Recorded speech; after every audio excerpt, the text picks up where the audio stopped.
Welcome to the Real Crime Diary, Daily Dose of Crime. What happens when a quarter-century-old conviction is thrust back into the spotlight, challenging everything we thought we knew about justice? Today we dive deep into the case that's captivating the world and dividing opinion. Imagine spending 25 years on death row, proclaiming your innocence, while the clock ticks ever closer to your execution.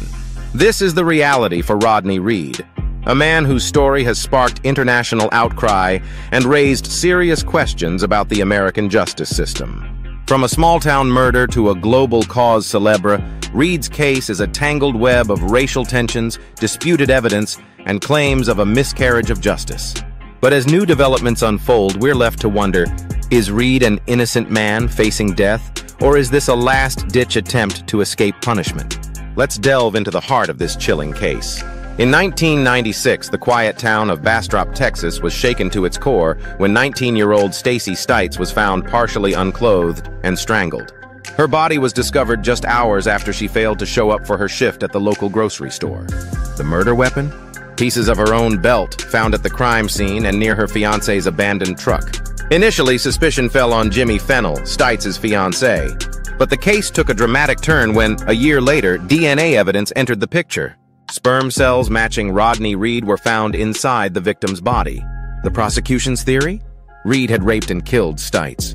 Reed, however, claimed he and Stites were having a consensual affair. But in rural Texas, the idea of a relationship between a black man and a white woman raised eyebrows. Reed faced an all-white jury, adding a layer of racial tension to an already volatile case. The evidence seemed damning, but was it the full picture? As we'll see, this case is far from black and white, with twists and turns that continue to raise questions about the true nature of justice in America.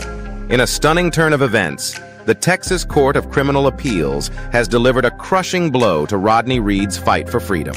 Nearly 4 years after halting his execution, the court has emphatically rejected Reed's claim of innocence. This decision comes as a shock to many who have been following the case closely.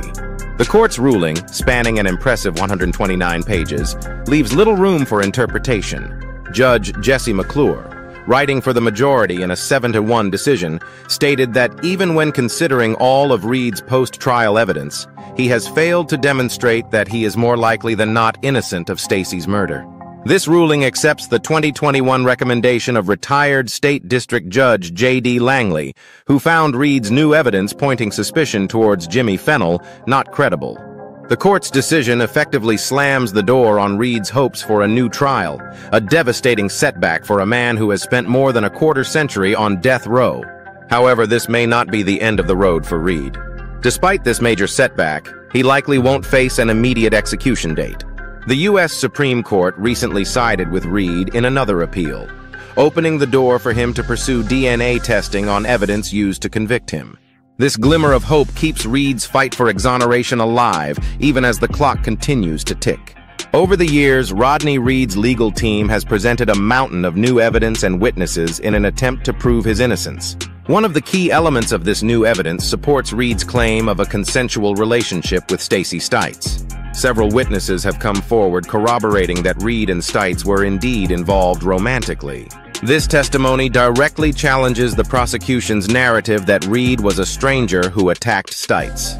Additionally, Reed's attorneys have brought forward pathologists who dispute the original timeline of Stites' death. These experts suggest that Stites was likely killed earlier than initially thought, during a time when she was alone with her fiancé, Jimmy Fennell. Perhaps most shockingly, the medical examiner who originally testified about the time of death has since clarified that it would be impossible to pinpoint the exact time Stites died. This revelation casts doubt on the prosecution's entire theory of the crime. However, it's important to note that Bastrop County prosecutors and Stites' family strongly deny these claims. They question the credibility of witnesses who waited years to come forward and remain certain of Reed's guilt. The introduction of this new evidence has certainly complicated the case, raising questions about the initial investigation and trial. But as we'll see, the courts have been reluctant to accept these new elements as definitive proof of Reed's innocence. As the investigation into Stacey Stites' murder unfolded, suspicion began to shift towards an unexpected figure. Jimmy Fennell, Stites' own fiancé, Initially considered a suspect, Fennell's involvement took a back seat when DNA evidence linked Reed to the crime. But the story doesn't end there. Fennell's past paints a troubling picture. In 2007, while serving as a police officer, he was convicted of kidnapping and sexually assaulting a woman while on duty. This shocking revelation landed him behind bars for a decade, raising serious questions about his character and potential involvement in Stites' death. Reed's legal team has brought forward witnesses who claim Fennell was abusive towards Stites. Some even allege that Fennell suspected Stites of having an affair with a black man, adding a disturbing racial element to the case. Perhaps most intriguing is the testimony of forensic experts who argue that Stites was likely killed earlier than initially thought, during a time when she would have been alone with Fennell. This timing discrepancy has cast a long shadow of doubt over Fennell's original alibi. Despite these revelations, prosecutors and Stites' family remain convinced of Reed's guilt. They dismiss the new witnesses as unreliable, questioning why they waited so long to come forward. The battle between Reed's supporters and those who believe in his guilt continues to rage on, with Jimmy Fennell at the center of the storm. Now let's dive into the heart of this case, the court's decision. The Texas Court of Criminal Appeals delivered a crushing blow to Rodney Reed in a 129-page ruling. Judge Jesse McClure, writing for the majority in a 7-1 decision, stated that even when considering all of Reed's post-trial evidence, he still hasn't shown that he's more likely than not innocent of Stacy's murder. The court meticulously examined each piece of evidence raised by both Reed and the state over the decades of litigation. They scrutinized the credibility of evidence suggesting a consensual relationship between Stites and Reed, as well as testimony implicating Fennell as the killer. Ultimately, the court concluded that Reed's new evidence fell short of what Judge McClure called the Herculean task of demonstrating actual innocence.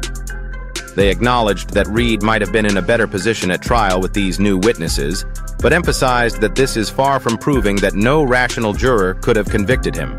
The court also addressed Reed's claim that the state withheld evidence from the defense before the trial.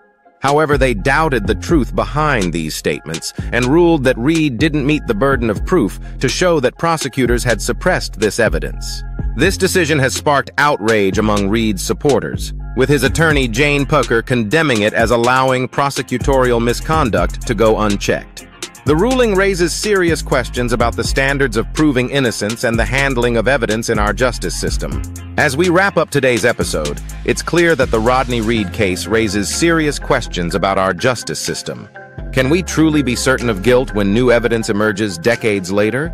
Does our system adequately protect against racial bias? These are issues we must grapple with as a society. What do you think? Has justice been served in this case, or is there more to uncover? Share your thoughts in the comments and join us next time for another deep dive into true crime.